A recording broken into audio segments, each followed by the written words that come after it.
Welcome. This is Esoterinerd podcast, episode 129 and a half. It's a supplemental episode for very few. This is, of course, posted here publicly for anyone in the world who wants to listen to it, but just letting you know, very few are going to actually want to listen to it. Reason being is this is the missing introduction from episode 129. The reason it was missing was the my internet connection was so bad that it's a little like trying to decipher, parts of the Dead Sea Scrolls that are missing, like or some ancient text that is impossible to make out the letters. There's holes in the paper, and so if you heard episode 129 and you're specifically interested in the subject matter and in the project that John and I are taking on in these next weeks, of asking the question, is there a conflict, or can it be reconciled, or how can it be approached for someone coming from a Hindu or Buddhist faith who does not wish to no longer be coming from that faith to be initiated into the inner order of a traditional Golden Dawn order, and become a Rosicrucian in that context. That's the question. That's the subject. That was basically the subject of episode 129, but I also enjoyed speaking with Kess, and so we were speaking sort of more generally about comparing Golden Dawn approaches toward spiritual, paradigms, and kind of the, generally speaking, the more New Age Hindu and Buddhist approaches.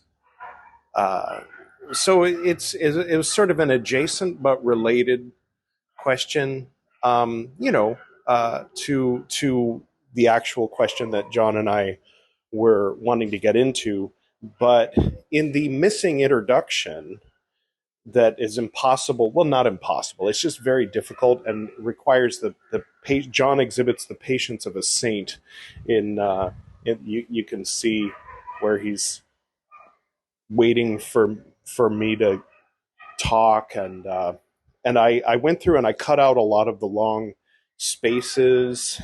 And so basically, if this is a topic, if this is a conversation thread that you're so interested in, that you would be willing to try to decipher what it is that I'm saying, it recorded him very well, because it was recording on the cloud, and his internet connection was very strong and mine was very weak. So you can hear John clearly, you just can't hear me clearly.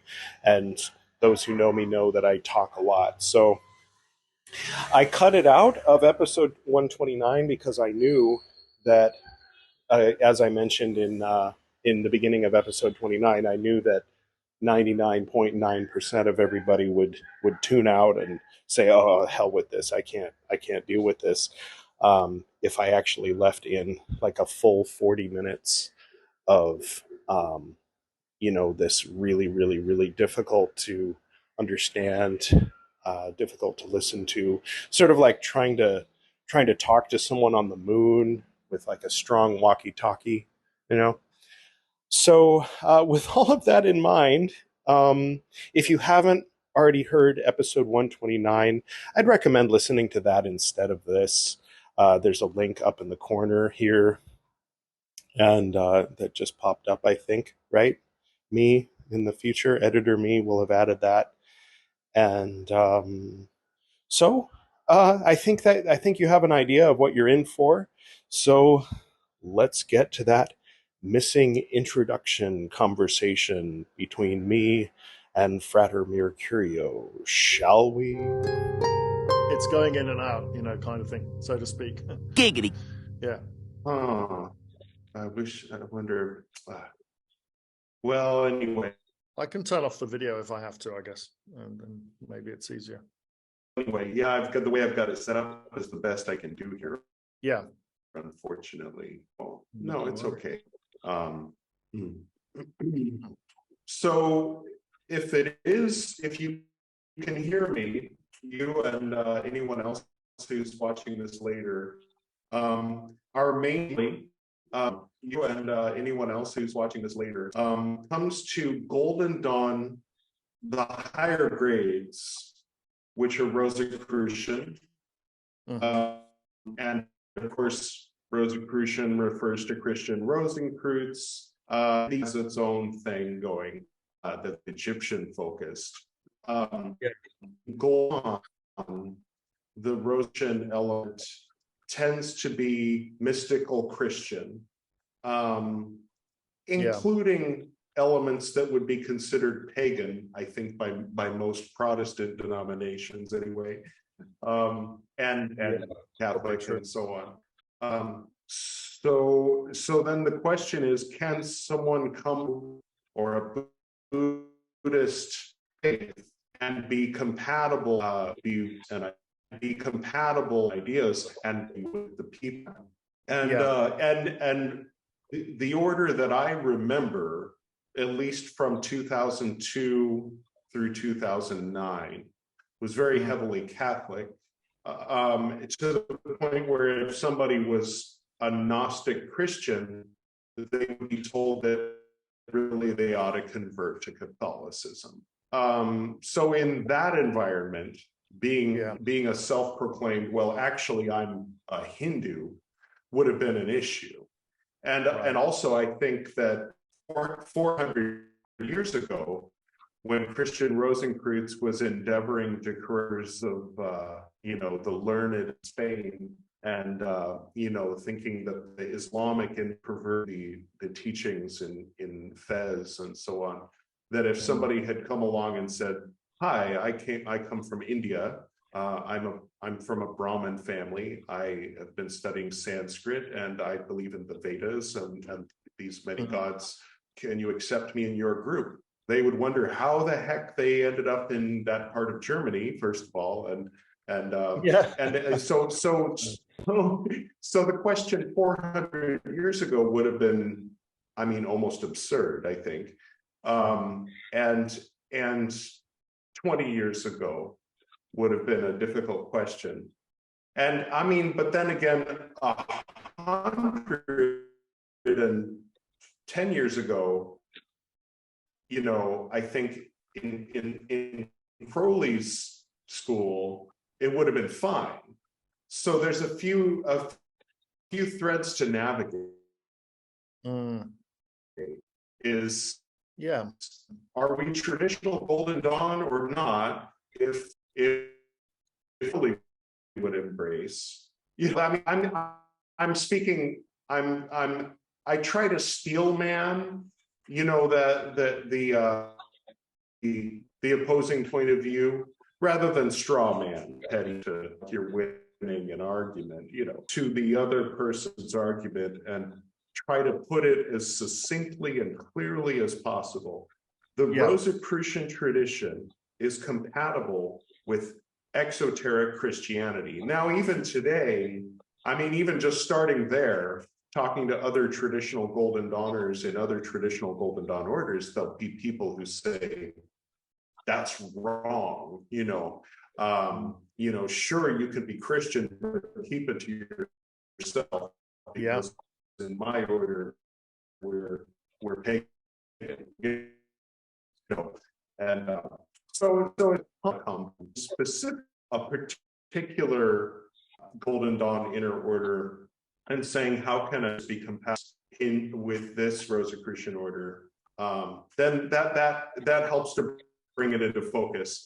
But with this, he's never been initiated in a Golden Dawn order, but he's been familiar with Golden Dawn since the Vajrayana Buddhist path. Wow. Since the 60s. And so it'll be nice to hear more generally generally his ideas and thoughts about the contact points between them.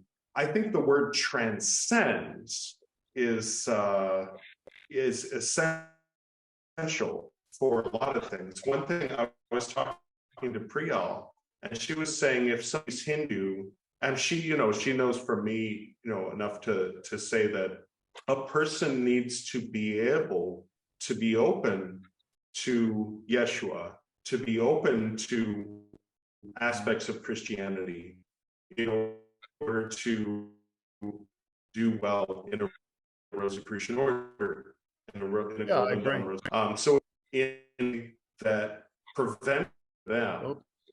Frozen. So yeah. So and then, sorry, I'm doing all this, but I Buddhists, there's Buddhists that would say that there is one God, and there's different forms of Buddhism. So it's not what seems on the surface. Yeah. Because of course the application, at least I don't know about today, but there used to be the question of, do you believe in God? And then if you say no, then well, what are you doing here? Why are you joining? They say, well, I'm Buddhist. Well, then there's conversations to be had. So I don't know. What are your thoughts? I feel like I've been talking too much, but I just wanted to set up kind of the theme of what we're talking about here in this episode, and maybe in a future episode, and to talk to whoever's listening and say, what are your thoughts? If you have strong thoughts that you want to share, please contact me, and I would like to both interview you, and maybe I can get a better internet connection by then. So yeah, what are?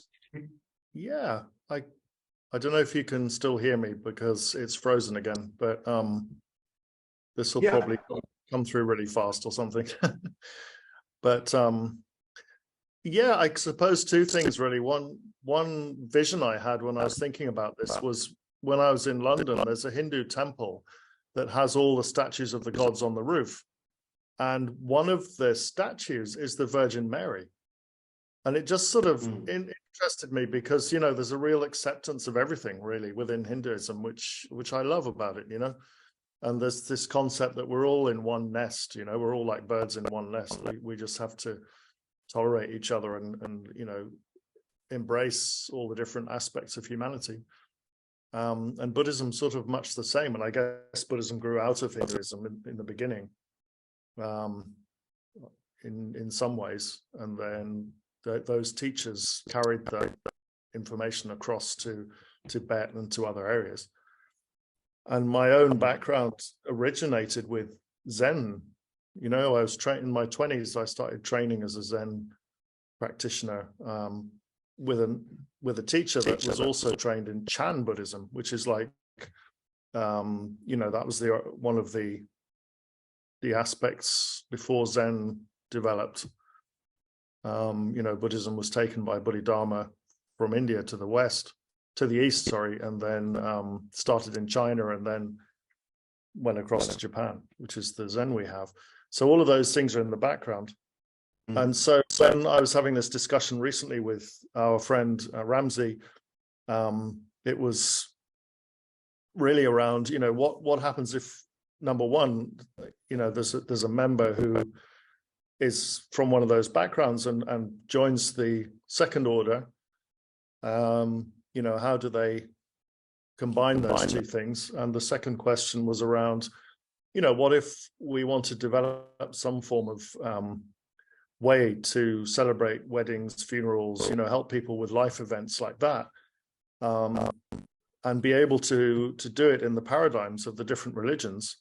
Obviously, if a member is from a different religion, they could choose to go into a sort of quotes ministry, for want of a better phrase, to offer those types of things, externally. So, and is that really the role of a Rosicrucian order? I don't know, So it was just a general debate and discussion around that, and obviously a need to bring in different aspects. Now there's a big will, certainly in the order I'm in, that to embrace all the different traditions and roots, So classes are being developed on all the different types of religion and the different masters that taught those things. So it's sort of how to develop that in the right way, really. Yeah. And is it compatible with Rosicrucianism, as we were saying? And I think it is. Yeah. I mean, I think that, I was talking about cognitive bias and who lean towards, and there's people, and so, in general, not just about Rosicrucian. And so I think that the Hinduism that you're in from what you might find in India, in that way, in India, there's more. I mean, there's differences between somebody who has deep embodied and practice and these kinds of things, as opposed to somebody who receives it as an identity, born into. So, of course, there's history with Islam having come into India and established itself as an empire for almost a millennium, which colored, I think, the sense of Hindu identity, where the way it seems to me is before that happened, one had come and said, "Hey, I'm from a different land. I'm from far away, and I worship a different god." They probably would have said, "Great, welcome. You can put a statue of your god right over here." This area is reserved for Shiva, but right. But the problem came with what followed up. We know our God is real. There's our destroy their stated that a division and a sense of you are this, as though even though word comes from perspective is different, which is different from everyone else. And then over the centuries, the people here have come to accept that's what we're different from everyone else. We're not Christian. We're Hindu. We're not Buddhist. But these days, I think there's more of a national identity surrounding, that. And so there's an embracing of Buddhism and an embracing of Jainism and an embracing of Sikhism, even though there's some Sikhs that don't necessarily want to be embraced, Right. I won't get into that too much, but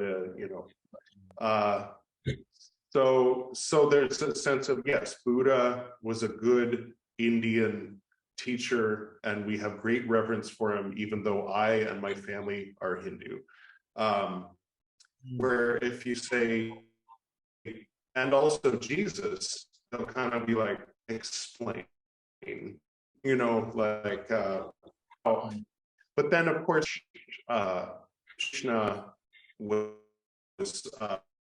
one who said, these are all in light of his teachings as well, include Jesus or Mary on a Hindu shrine, and that exists here also at times. Yeah. And here in Goa, there's definitely, I mean, obviously it was 100% Catholic after the Inquisition, but it's been a while since then. It was 90% Catholic back in the 50s, and then India took it, and now it's 50%. about 50%. People who, you know, mom is Hindu, dad is Catholic. Mom is Catholic, dad is Hindu. And so there's people, it's not uncommon to see a rosary hanging from a rearview mirror over a Ganesh statue with Tibetan flags across. You know, that kind of thing is a common sight here, which with me, that I like that with Maya's. Sounds like Mike. So I don't know. I guess maybe, yeah. So I guess, I don't know, in the old days, I was used to there being a lot of conservative, traditional,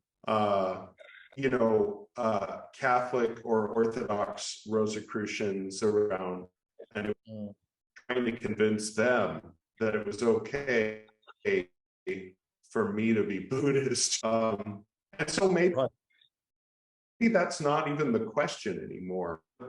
Again, maybe, but I don't know. I mean, if Ramses is open to it, then I guess it's fine, at least in under his leadership. Yeah, he definitely is at that particular time. I'm not sure. I don't want hierarchy. I mean, we went and saw the Dalai back in 2012 or 2013, I think it was. And that was nice as a Sunday event, as sort of as the inner order. We went and saw that. That was nice. Let me see if okay, 9:25. Yeah. So yeah. Oh, well, that's interesting stuff, isn't it? Really, I think it's all evolving and moving forward. And I think you made a really good point, in your email earlier, which was around that the early Rosicrucians were meant to go and research things in different lands and bring them back, and modify their practice based on that knowledge. So I don't see it as a problem, really, if people find something I mean, so much in Tibetan Buddhism that's parallel and useful around magic that could be brought back, for example. I think frozen again. That's true. It's okay. Unfortunately my download speed is fine, but my upload speed is crap. So I can see you, but you can't see me. Oh, okay. So I can just talk normal pace. Yeah. So and I can interview and Kes and then facilitate the conversation, but then you and Kes maybe do most of the talking. I see what you mean. Okay. Yeah, sure thing. Yeah. I guess the other thing is, is Rosicrucianism basically a Christian esoteric paradigm or not? Or was it just using that terminology in order to survive in a world that was, very rigidly Christian? I don't know. Right. This is a question I've had. Reading the Fama, it seems that the young man, he, with monk, gonna go together to Jerusalem as part of their Christian pilgrimage, and he got sidetracked. Yeah, his traveling companion passed away, and he ended up in Damascus, where my knowledge of history is a little shaky, but I think Damascus in the early hundreds, 16, born in 1478. So this would have been 1494 if we're sticking to the letter of the text. 1494 Damascus, I think, was pretty Islamic. Maybe there was an Orthodox presence there, but he was initiated into a temple of the order, and they gave him the name Christian of the Rosy Cross. This is your identity, which makes me wonder, if it was a more mystic Islamic based temple that initiated him, assuming we take the story at face Well, value, that would make sense because they had the Sabians. Not as an allegory. Right. The Sabians? Sabians were present there in Syria because I think one of the founders was Syrian. So that was very hermetic, wasn't it? It was basically a hermetic so it could be. And also the rose cross is basically like the Templar cross, which is red. So if he was a Christian of the Rosy Cross, perhaps he was also a Templar that made a connection with some of the esoteric world in that area. And of course, the boundaries and the maps were different in those days. What was Syria, you know? But yeah. That's true. Damco, anyway, you know, the city was the city. And then after learning from all the, you know, mystics throughout North Africa, and then trying to set up his ministry, but not. He went back and started secretly teaching the monks at his old. But he drew in the Arabs and the Native Africans that he knew. I mean, this is an interesting thing if it's historical. He was saying that they would get together and they would share their findings, you know, and their science in a way. You know, we've discovered this plant, this kind of thing. If they thought before they learned from that it's not, they all wanted to see the college a little different from what is there's. I mean, you know, there were a bunch of kingdoms back then. He wanted to see that kind of sharing and progressive of the idea of, and at the core is Christian of the Rosy Cross, the idea of truth, monks, you know, all of this. It was Christian at the time, surely, and it has the word Christian in the name, but also it has scientific. It was like a time when our guest here. Let me. Oh yeah. Science like. Okay, we'll see. And also, I don't know if the extent of the kingdom of Jerusalem was what the area on the extent of the kingdom of Jerusalem was. You know, it probably did extend into Syria partly, or what we now know as Syria. I don't know. Oh, yeah. I think it wasn't it about 80 years that it was under Christian rule? Yeah. I wonder if there was an overlap between and C's life. I think Saint Francis, at least in the movie, you know, started to fight in one of the Crusades, but he didn't like the violence. But then later he went to Jerusalem and basically codified what we now know as the 14 stations.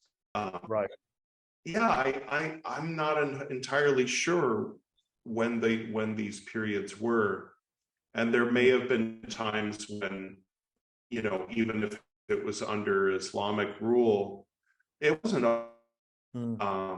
hostile. There were caliphate were very friendly to Muslims at different, and were less friendly at different times.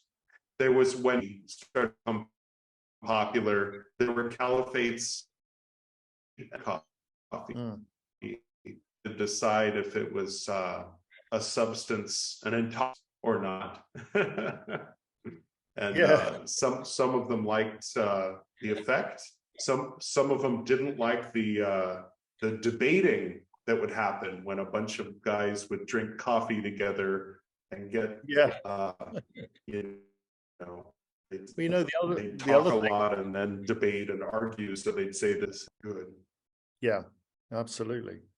I think the other thing that was going on, like the 3rd to 4th century, was Iamblichus had a school in Syria, and he was one of the Neoplatonists, wasn't he? So it could be that, you know, his school of esotericism had continued in secret, perhaps, or something, which could perhaps be where, you know, Christian Rosenkreuz was initiated. I don't know, but there were definitely links to that kind of thinking in that area, remaining from the old Greek Roman empires and stuff. So, but one thing is for sure is they wouldn't have called it Rosicrucian yeah. prior to Christian Rosenkreuz, because that was his name. Right. If Yeah. I started a Golden Dawn style order and they called it the Edward Reed style, then you know, it might be Golden-esque, but they call it before I was born. You know, Absolutely. It'd be revision. so then that comes back to the question: is it Christian? Yeah, that's an interesting question. Well, I suppose you could even say that, you know, Jesus didn't call his movement Christianity either. That's also true. Yeah. So I guess those teachings were just. I mean, I always find a commonality between the Ein at the top of the veils of negative existence and the Shunyata at the heart of at least certain types of Buddhism, if not all of Buddhism. Some of the orthodox philosophies of it can be lumped into there's some that focus very much on the Atman, Yeah, the great Om of that contains everything. And then there seems to be, I don't know if there's a difference. It seems to me that when the Japanese talk about the great void, and then in Vajrayana, the suchness, and then there's people who argue about which is true and wisdom. But right. he is saying, Ayin, no, Ayin. And it's like, well, true. So sense to clarity and together, I mean, this sounds like colonialism, spiritual colonialism, that Golden Dawn can help you Hindus and Buddhists to sort out your differences. No, yeah, that would not be right. But but it seems ability there in the dot at the center of the rose. But as far as the rest of it, it seems a little clumsy to try to shove the Hindu pantheon or the Vajrayana pantheon into the tree of life model as it is. But there is, I've observed an ancient connection, a sort of Proto-Indo-European root connection between the days of the week here and the days of the week there, where there's a lunar god associated with Monday here, and a Martian god, you could say, associated with Tuesday, Wednesday. Bodhi, not I'm not good with my pronunciations, but apparently Bodhi is different from Bodhi. But anyway, one of them means Mercury, and that's associated with Wednesday. And Guru is Jupiter, which is associated with Thursday, and Lakshmi associated with Friday. Freya, Lakshmi. Interesting. You know, they're both ladies anyway. You know, the Venus and Aphrodite. I mean, there's differences for sure, but was from the sea in a lotus, where Venus was born from the sea in a shell, which makes me think that 10,000 years ago in the Caucasus Mountains somewhere, there was a goddess that is the historical ancestor of both. And then there's the Saturnian with Saturn. The name is considered so holy that you're not supposed to say it, and as a result, I can't remember it because people don't say it recently. That day, you know, there's all these things that are you're not supposed to utter the name of that god, but it's Saturn, and associated with Saturday, and so that's very interesting. So as far as the what we might call pagan element of Rosicrucian or Golden Dawn, if you mix those up, it's a compatibility hasn't been explored. There's like, have you not read Liber 7, 8, 9, 10, 11, 12? You know, it's like, it's been explored in depth thoroughly and for 100 years, you idiots, you know, but we're talking from a traditional Golden Dawn standpoint. So right. Yeah. I wonder if I sent him I wonder if the message. Well, hopefully he'll get join it us soon. Yeah. So, yeah. The other interesting person. Sorry about this internet connection. It's really unfortunate. Yeah, no worries. The other person that crossed that divide a bit between East and West was Bennett, wasn't he? And Bennett came back to the UK and founded the London Buddhist Centre, which is still in existence now. And it's like he brought, I guess he must have looked at that and explored those two aspects and seen how they link up together. You know, and to think that the author of the Invocation of Thoth ended up on that path to go, all things are subject unto me, and person wearing an orange robe in Burma. It's very interesting stuff. But and then we also have the Tatwas in traditional Golden Dawn, right? That's true. Influence. So why was that? You know, I don't know.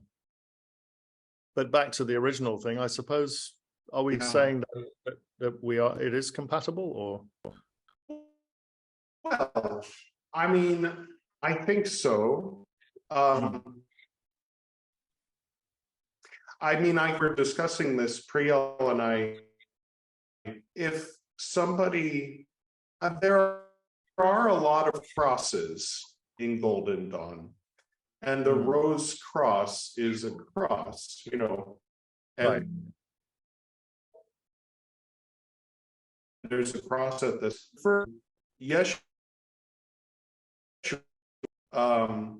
and as understood as so as God and man, as understood as having been crucified and resurrected.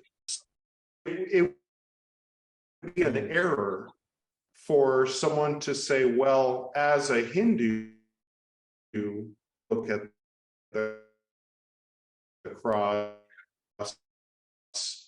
When I look at the cross, I think that there has to be some transcendence. We were both talking about this, that it's not just a matter of the Rosicrucian group being accepting of those on a Hindu or Buddhist, or the individual Hindu or Buddhist also has enough to to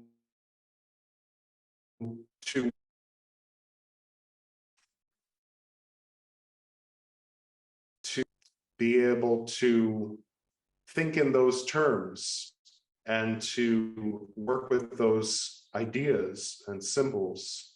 And so it's otherwise you're creating a new cult. You know, if you replace the Rose Cross with Shiva, you're creating something new that's been done before.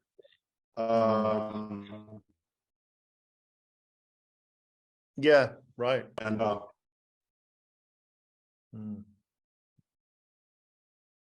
but if a person, for one reason or another, who is very deeply for reason joined with us to become Rosicrucian in that then in that golden not know that what they're wanting a path of integration of two different things. So they're not the same. In other words, milk is not water, and I think there's a progressive impulse to say milk is water, but it's not. Yeah, absolutely. And you know, it's can mix slowing up milk again with water. Oh, it's okay. Yeah. But yeah, you're right. I think it's looking at the transcendent. What's the transcendence above it? Yeah. As you mentioned earlier, that seems to be maybe the key to I don't this. know. I think for some reason, yeah, for sure, yeah. On both. I mean, and then another question is, why would a Buddhist want to become Rosicrucian? Right. Yeah, that's a pretty good question. There's, of course, again. Yeah, well, why would a Shiva want to be a Rosicrucian? Yeah. Yeah. Some people do join, I think, to try and learn magic. I don't know. Maybe there's no structured magical training in their particular branch of Buddhism or whatever it is, and they want to add that to their skills. So maybe that's why they join the Golden Dawn and end up in the Second Order by default, kind of thing. But they're still a Buddhist or whatever. So I don't know. Maybe I know these places have their own magical traditions, but sometimes people, I guess, born in the West might have to do it that way. I'm not sure. Yeah. Still trying to work it out. He just wrote me saying he has received the link, sending it again. Oh, right. Yeah, no, it'd be good to hear his perspective on this sort of stuff. Message could not be sent. Wow. Do you want me to forward it to him? Yeah. Just in case. I wonder if I were to connect. Oh, maybe. I wonder Right. if this will work. I wonder, should be. This will see. Of course, I mean, my path was unique, but to a certain extent, generally, there's certain and yoga that I think I absorbed, helped to inform my approach to Golden Dawn Rosicrucian practice, which as you toward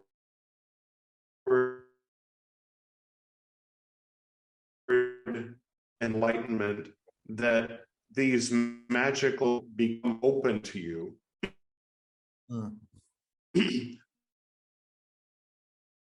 But distractions that to manifest, to change someone's mind, but you shouldn't. Just because you can doesn't mean you should. And to stay on the path that the Oops, I've lost you now. Okay, we seem to have lost Edward, so I'll just wait for him to return and come back on again. He's back. Okay. Right, I covered for you for a couple of seconds there. Oh, good. Yeah, I'll edit this later too. Yeah. So I did send. So there's, for example, in the yogic, yeah. In the yogic, sorry. Oh, okay. Here he is. Here he is. You were saying something about the yogic tradition there, brother. Here? Oh, yeah. But Kess is joining us. Right. So all that for now. Introduce you and all to my. Sure. I can mostly talk. Okay. Where you go? Can't hear me? I can't hear you. I can still so see. I'll just continue until, yeah. So in the yogic path, there's the CDs that you, okay, there he is. And there you have it. So that was the whole conversation that was missing from episode 129. If you enjoyed it, do please, I don't know, give it a like if you're watching it on YouTube, or if you're hearing it on the podcast, then I don't know if I don't think I'm even going to include this on the podcast, because people's podcasts will automatically play it. I'll just put this as a supplementary thing on the website and on the YouTube. Yeah, that's what I'll do. Anyway, so this is a bit of an informal episode, just recording it into the microphone. Didn't feel like getting dressed, so there you go. I hope you have a wonderful day or night, or whenever you're hearing this. And of course, special thanks to Susumu Ueda and his father and the other monks at Jofukuin for the music you're hearing right now. And special thanks to Camille and Kennerly for the harp transition into and out of the missing introduction conversation. And special thanks, very special thanks, to you, the hardcore Esoterinerd, listening to this podcast. Until next time.